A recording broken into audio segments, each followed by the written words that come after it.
Welcome back to another episode of STL Real Estate Roundtable. I'm your host, Jaden Barr, CEO and team leader of Keller Williams Realty Chesterfield, and today I'm joined by a very special guest.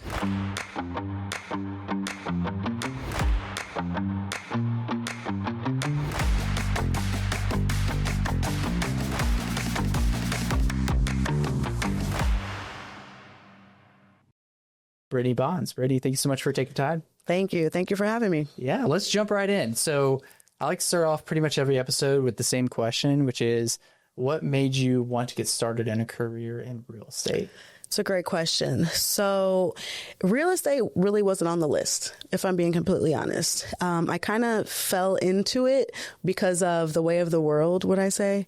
I got licensed in 2020. Like right here. Hey, mid-pandemic, but I had years of experience as a sales manager for a retail jewelry store. So I've sold before. I've done all the things that I'm doing as a realtor in a way. And people always have said, "Hey, Brittney, you need to sell something worth more money." And I'm like, yeah. But I had my first kid, and the retail life just was too demanding for me. So I ended up pulling back, and I found like a corporate 9-to-5 job. My cousin actually worked there, so she was able to get me in the door. Mm-hmm. And we were responsible for managing business licenses, which, it was cool. It was a computer job. It was pretty boring and redundant, but the office life was fun. My cousin was there. I'm a big people person. So if I can joke around and play, for the most part, I'm all right, as long as I'm getting paid. Right. But COVID hit and we went to work from home. And so I'm already working in a line of business that I'm not really passionate about. And then I get stripped from all the community and the fun. And so here I am at home with my makeshift office in my living room, filing business licenses. At this point, my daughter was 2 years old, so rowdy everywhere. And I'm dealing with really sensitive paperwork that I have to mail out every single day. I had to make a trip to the UPS drop box every single day before 5 o'clock.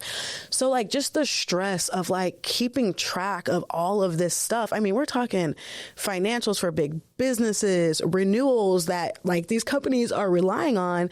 And I look over and I see my 2-year-old with the UPS package jumping off the couch. Yeah.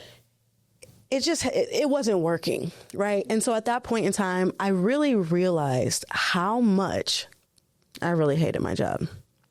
And so when you don't have those distractions around, you start to obsess over the fact that you need to change something.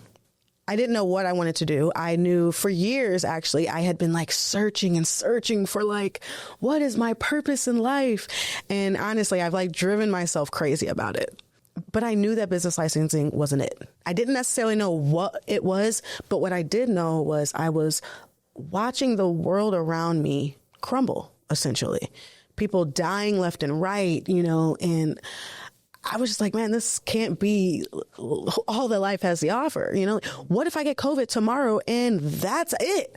I'm going to look back and I'm going to have a lot of regret that I spent my last days here in my living room filing business licensing, right? So I just made a decision that, you know what, I got to figure something out. And so right around that time, I actually have a cousin who is in real estate, who actually is at Keller Williams. And she was rocking it out. She had just gotten real estate a year before, and she was just really making some strides.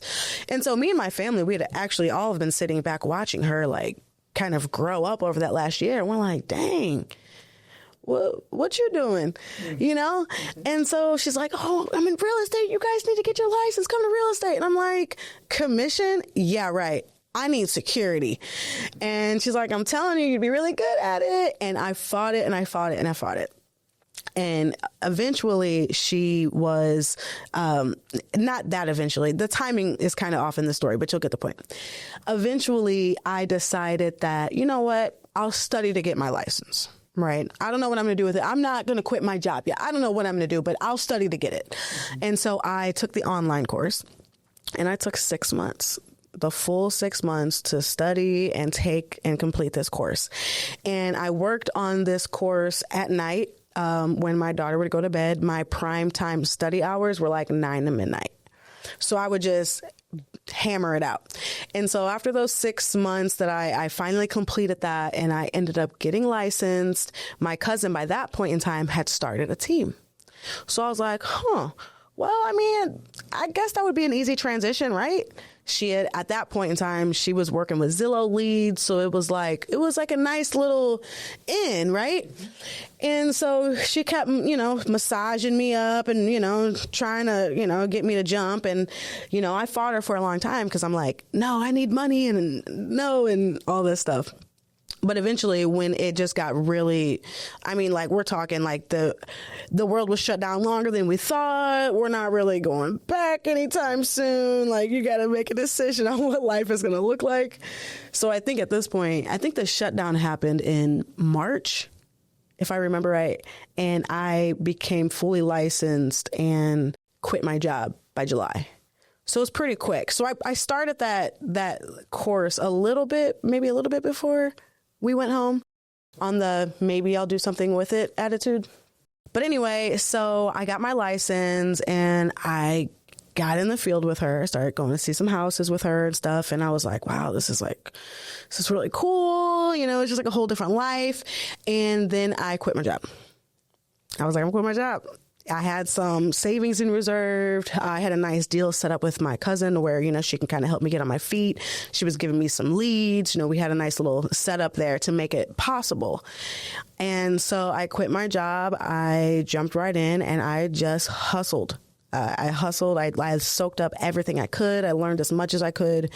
And then 6 months later, I got off the team and I just kind of did my own thing. And so fast forward to today, 2025, I've had quite a journey, but I feel like I'm in the best place right now than I've ever been. That's awesome. Mm-hmm. That's awesome. I resonate with your story so much because I got licensed in 2020 as well. I think I started my corporate job, I think, in February of 2020. And then 2 weeks into the corporate job, COVID started. And so I was full-time from home, right, in our spare apartment bedroom. Oh my gosh, right? Yes. Going on like 18 walks a day, like on every break that I could just to get out of the house.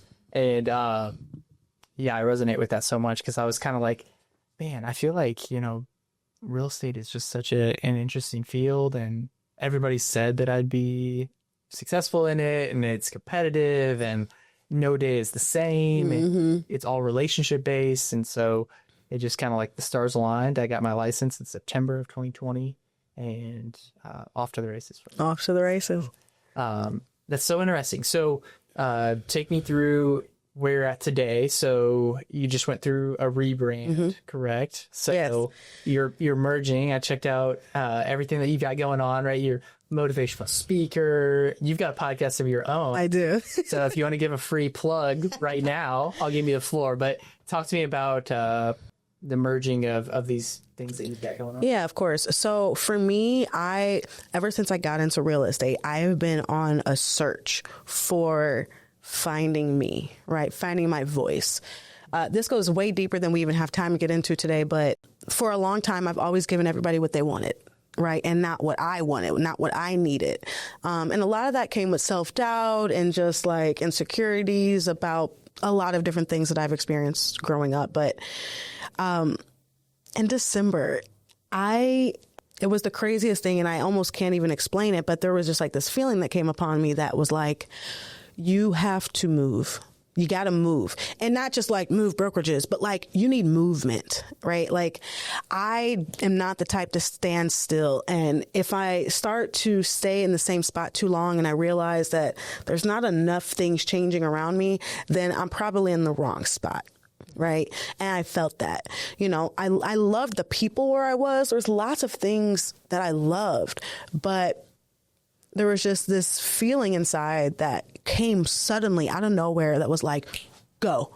And I'm like, whoa, wait a second. But like, I'm trying to figure things out and like, make sure I don't make any mistakes. And it got to the point where I found myself up late at night searching videos of how do you know when it's time for change? Signs that a change is coming. When do you need to pivot? Like all of these things. And I'm like, okay, Brittney, I think the sign of needing change is this right here. What are you doing?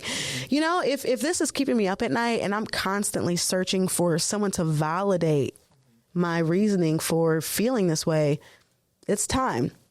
So I started to explore, you know, with no intention of anything. I'm like, you know what? Well, let me just see what's out there. Yeah. I may be at the best place. And if I am, I need to know that, you know, but I may not be. And so I started, you know, checking some places out, talking to some people, got a lot of different friends at a lot of different places. And I realized, I am missing out on a little something. And so at that point, I felt like I had to make a move. I just had like fire under my feet, you know, and I'm like, I don't know exactly what's happening. I just know that I'm going to just keep moving my feet forward. So I changed brokerages and I found myself really in this like self-discovery phase. And I have been working on growing my motivational speaking business for years. I mean, if you talk to anyone that really knows me, I mean, I've been claiming that I'm going to be a speaker since like high school, right? And it wasn't until a couple years ago that I actually started like taking, you know, baby steps and moves and trying to figure it out, because that's a whole nother thing to navigate, kind of like real estate. You can't just learn that stuff. You got to like meet the right people and all that that goes into it. So, every year for real estate, I throw a vision board party in December. And so when I was moving brokerages in December, I also happened to be in a play with my daughter in the community theater that month. And it was like the busiest month of my life. I mean, we have real estate business. I'm in a show. I'm switching brokerages. I don't know why I do the things I do when I do them, but every time I make a move, it's always chaotic. But there was a lot going on. And because of that, my yearly vision board party, it just wasn't lining up. And I was really upset about it because I've been doing this for the past couple of years. I'm really into vision boarding and just like empowerment and, you know, those types of things. And people grow to expect that event. And so I had people reaching out like, hey, when's the vision board party? And I'm like, I don't even have a home yet. I'm looking for a brokerage. Like, I don't know what I'm doing, you know? And so I had to push pause on the event. And so I finally, you know, get settled in my new brokerage and I'm like bummed. Not about the brokerage, but I'm bummed because like I missed my yearly event and like it brings me business. Not only does it bring me business, but it's something that I enjoy and I like to give that to other people. And so I decided that I'm going to rebrand that event. But at the same time, I'm like, I need to rebrand everything. New brokerage, new me. I'm kind of stepping into like a whole new mission, right? I'm not just selling houses, but I am truly empowering people to elevate their lives in so many different ways. And I'm like, you know what? That needs to be more, what's the word I'm looking for? That needs to be more obvious. My branding at the time was Bonds Real Estate. You know, my last name in real estate. And I came up with that, you know, when I became a newer real estate agent, and it worked for a while. It did. But it didn't have any emotion to it. And I'm a very emotionally driven person. And everything that I do when I'm showing houses, how I get my clients, the relationships I have with them, it's all a very emotional thing. And so I just didn't feel like I was like hitting it yet. And so I started doing some digging within myself, and over lots of sleepless nights, I'm a night owl, I rebranded my entire business, and I rebranded into Empowered Legacy Homes. And I felt like that was more fitting for the overall mission and message that I'm trying to give out. And then I rebranded my vision board party into a women's empowerment event that we called Empower Her. And it was a great event. I had it in February instead of December. And actually it worked out better because normally I would have my vision board party at the very last Saturday of the year. but I'm competing with New Year's and parties and Christmas and all the stuff. But with it being in February, I mean, it was pretty much wide open. I was able to sell this event out in 24 hours. We had like 35, 40 people there. And like, we didn't even have enough places for people to sit. People kept coming. So it really showed me what people need. And it showed me, like, when people think of me, what do they think of? It's not just real estate. It's that empowerment altogether. It's truly an overall brand of who I am. And that is my bread and butter and how I get business. I don't search for real estate business. I focus on getting people to love me. And not in a weird, cheesy way, but like, you know, friendship way. But like, really, I focus on helping people, providing value to people. So that way, whenever you do want to buy or sell, I'm automatically the first person you're going to think of. And you're happy to think of me. I love that. I love that. I think, yeah, the person that adds the most value is the person that's going to win, right? And you're doing that not only within real estate, but there's layers to it, right? You're doing so much more than just selling houses, right? Yeah. Which is a beautiful thing. You know, not to cut you off, but you say layers. And a part that I didn't mention in this is part of the real underlying reason I feel like I got into real estate outside of like, you know, COVID and my cousin saying, hey, you should join this cool career. I lost my mom when I was young. I was 11 years old. I also lost my father when I was a baby. I didn't even get to know him. So I grew up constantly searching for the feeling of home. And while my biological aunt did adopt me, and I love her and I'm very grateful for that, it still isn't the same, you know, as growing up with your family. So I felt lost for a long time. I never really felt at home, even at home. Right. And so when I finally grew up and me and my husband, we bought our first house, I think we were like 24. It was the most empowering feeling of my life. And to finally, for the first time ever, have something that was mine. You know, my mom never owned a home in those 11 years that I lived, I was alive with her. And it's just not something that I ever really saw for myself. So when I made it happen, it was like to be able to like be home finally after all of these years, I'm home. And so it's that feeling that really drives me in real estate, you know, through all the sleepless nights or the hard times or the droughts when you're not making any money, right?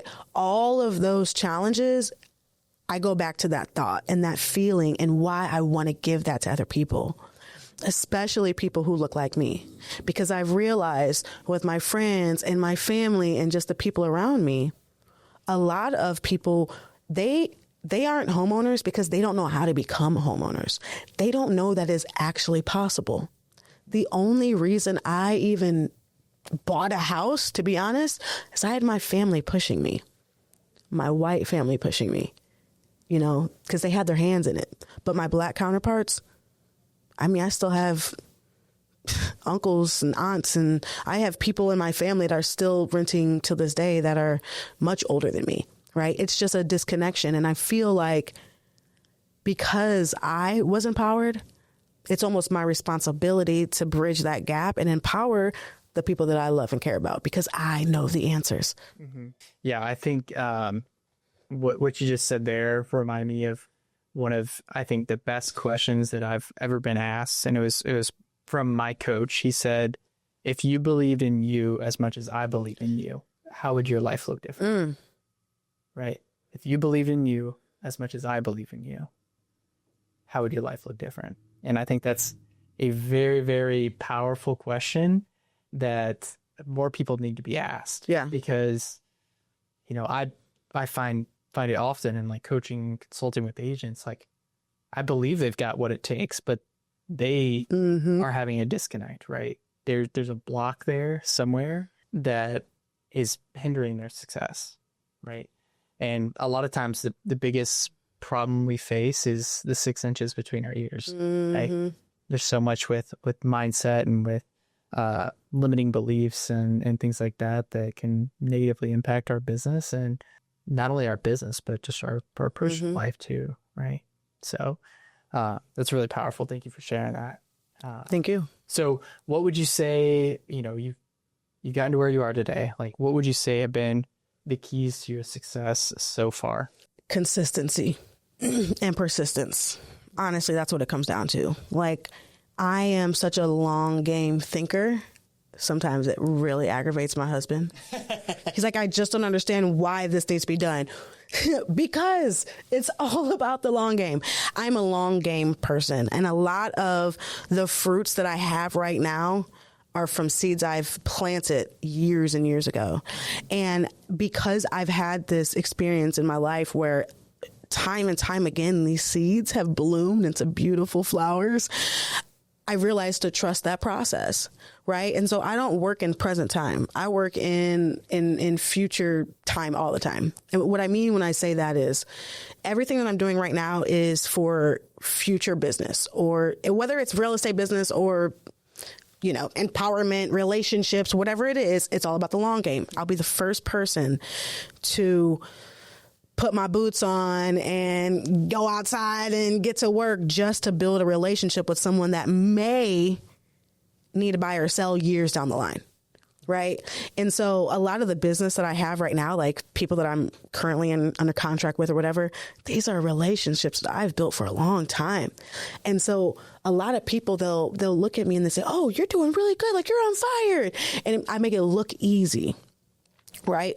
But the reality of it is, everything that you guys see right now, that was nurtured probably a year ago, right? And so how do I stay so consistent? It's because I'm constantly turning my wheels to make things happen, whether it's building relationships, educating myself, meeting with you, and doing fun stuff like this, you know? And from what you've shared already, like, you're driven by a purpose that's bigger than yourself. Exactly. So, and when you are driven by a purpose that's bigger than you, you can't be stopped. I laugh daily over the links, like the full circle moments that constantly happen. I mean, all the time. And it's a beautiful thing. It really is. Like, wait a second. That happened years ago, and then that happened, and then like those people met, and like I knew that person, and all of a sudden, like, this beautiful opportunity that I've been waiting on blossomed, but it was all because of those seeds I've sown all long ago that I had no idea I was doing. It's so cool. And that's what, like, I truly feel like I'm an empowerment mastermind. I say that jokingly, but I really do. You know, I've managed to turn this tragic story that I have, watching my mom die, growing up without parents, all the things that happen in between. But I'm thriving and I'm happy. And I feel like I have to help people find that same joy. And I often do. Right now it's for free. And that's why I'm working on, fusing these empowerment business with my real estate business so I can figure out how to, like, I don't know where I'm taking it, but I know that something big is coming out of it. And I'm just walking the course and waiting. I love it. Okay. So people see, you mentioned, making it look easy. Like, I think social media is often a highlight reel. Like, people see the struggle behind a day in the life of a real estate agent. They don't see the late night phone calls, the writing up an offer while you're on vacation. And I know it sounds like family's a big priority for you. You've got 3 girls, right? So I think a lot of agents, they struggle, especially once their business starts really growing, is managing that work-life balance. Yeah. And some do it better than others, but I'm curious to hear your take on work-life balance and like how you juggle being a mom, being a wife, in the household. Yeah. That's the whole thing. So I get that a lot. Like, how do you do it all? Like, oh, you're a superwoman. Listen, if you're a mother and you have, especially if you have multiples and you're an entrepreneur, you just got to accept the fact that this period of time in your life is going to be hard as hell. And once you just accept that and then you figure out how to work with it, you'll be able to push through. I work early. I work late. I work in between. I work literally 24/7. But that's why I like real estate, because I can dip in, I can dip out, I can dip in, I can dip out. So I've developed some type of, I'm not going to sit up here and say I time block, and I'm doing everything like they teach you should. But, I have a general, what am I trying to say, schedule in terms of like, okay, when I'm going to try to wake up before the kids always, get some stuff done. And that could look different from day to day. I usually at the end of the night, while I'm putting one of the kids to bed, I'm on my phone making a to-do list for tomorrow, or maybe reviewing my schedule that's already kind of set up so I can see what's going on tomorrow, what do I got going on, and then I am going to plan when I'm doing those different things throughout the day. If they're like meetings, then that's a little bit different. Like, okay, I know I got to be at, meet with Jaden at 1:00, so I need to leave here, all that. But if I'm working from home, it's like, okay, I have a couple deals under contract. I know I got to secure that contract for that listing because we got to get that bid. Okay, I'm going to wake up early and call that contractor at 8 a.m. or 9 a.m., right? He may not answer. That's okay. I'll shoot him a text. That's off my list, right? Kids wake up. Okay, well, now I got to make breakfast. I know I'm going to be busy for the next hour, right? But I have a call scheduled at 10:30, right? Now, it helps because my husband does work from home, which it wasn't always the case. This is kind of a new venture. So it's helpful in a sense, but most of the time, I'm setting the kids up. They got a nice little, the baby's in her little playpen, the other kid might have like a little toy or like some crafts or whatever. And I step out on the deck where I can still see them. Yeah. And I'm talking to a client while I have my eyes on them. Right? Clients don't know. They can't hear anything. But like, if you were to actually see what I look like when I'm holding these calls, you would laugh, right? Yeah. But I make it happen. And my clients don't know, right? Mm-hmm. If I get a call, and I hate this because I probably should be a little bit better about this. But one of my values that I provide to my clients is like quickness, speed. You will always be able to get a hold of me. And that's part of the reason we win a lot of things. So if my client calls me, usually it's about something important. They're not going to call me at 8:00 at night just to say, hey, you're doing a great job. Exactly. So if I get a call, I'm going to step away and I'm going to answer it, but I always set those expectations with my clients up front. Hey, I got 3 kids. Okay. During normal business hours, I'm good to go. I always can answer your call anytime. Just know that if you call me at night and it's past normal working hours, you might hear a kid in the background. I may have to step out. I just kind of prep them for that. So like if you're calling and I'm like in the middle of cooking dinner, I don't want to just ignore you. I'll answer it and be like, hey, I'm actually cooking dinner right now. Can I call you back in about an hour? Right? It's all about that open communication. Yeah. So I also like to work with families or other mothers because they get it and they understand and they give me a little bit of grace, right? I schedule calls when I am not I schedule calls. I try to be smart when I schedule calls.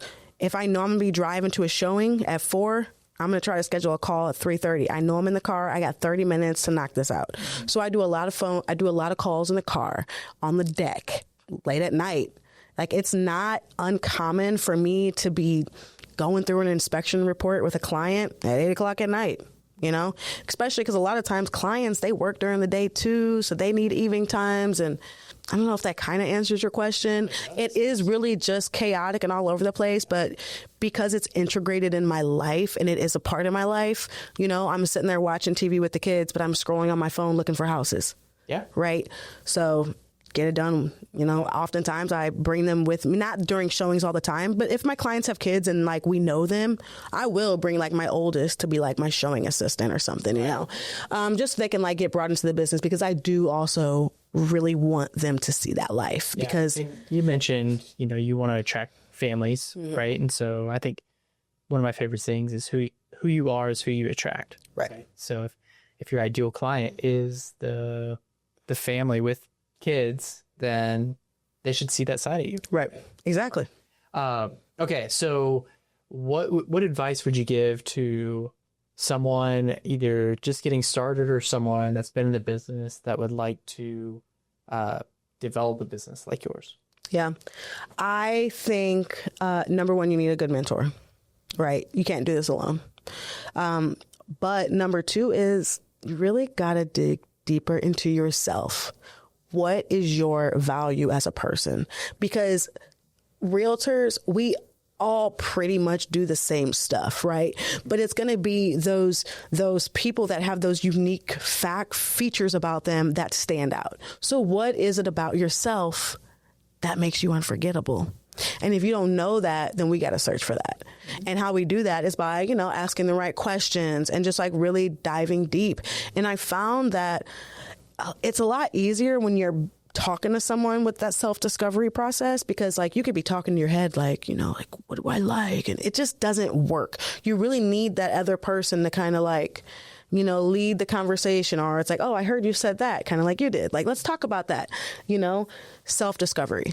I actually teach a class. I created a class that is called Authenticity Amplified. And it's all about how to really be yourself, elevate your business by being yourself. That's what I've done. When I first got into the business, I was that fake Brittney. I was I got to be a realtor and I had to do all the things, and I was fake. And so I had to find and dig, and that's how I finally came to Empowered Legacy Homes. Right. So, and I'm not saying you got to come up with some fancy name, but you got to think like, what is your real why? When there's no business knocking at your door, what's going to stop you from, falling? Yeah. And what's going to make people think of me instead of the 12 other agents that they know? Because everybody knows at least 12 agents. Right. Yeah. Right. And that self-discovery process, that's not comfortable. It's not comfortable. Change is not comfortable. I think a lot of times we're so go. We rarely take time to pause and reflect, and then also kind of dream about what we want the future to look like. Right? And a lot of people really haven't had, and luckily, the reason to really have to self-discovery. Because a lot of times when you find yourself in that process, it's because something isn't going right or you're lacking something, right? So I found that like I became really good at self-discovery because I've been lacking since childhood. And so it was just kind of something that I've practiced over time. And so now I feel like my process to rebrand, it was quick, but it wasn't. Like it was a couple of days, but like I hammered it like 24 hours for like 3 days. I couldn't stop until I was there. But and your passion for this too, like there's Rory Vaden. I don't know if you know who that is. I think I mentioned it on past episodes, but he says you're most equipped to serve the person that you once were. Mm-hmm. Right. So everything that you're saying with the self-discovery, the finding your purpose, like that's a journey that you've been on for a long time. So it makes sense. So it makes sense that now you're saying, hey, I went through this. I want to give this experience to someone else. You know what? Empower others. No one has ever brought that to my attention. That is a great observation. That is exactly why. Yeah. So, well, thank you so much for sharing your story. I've got one final question. Yes. So what is the most impactful book or podcast that has been a part of your story? I've read a lot of good books, but the one that really sticks out to me, right when I said that, another one popped up. We're going to stick with the first one. It might sound cliche, but Rich Dad, Poor Dad. Mm-hmm. And this book was one of the best books for me because I grew up with a very different lifestyle with my mother. She passed away at a young age. We were very poor, just very different mindsets.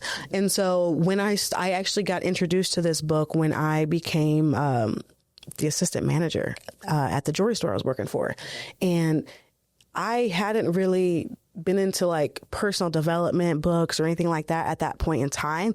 But at that stage in my life, I was graduating college. I was stepping into a management role. I was like, I'm growing up. I'm going to get better. And I just felt like I've never had like a good parent direction. Not to downplay my aunt. She was a great parent, but also she had 5 kids and she, worked 2 jobs for most of the time I was there. So it was I missed out.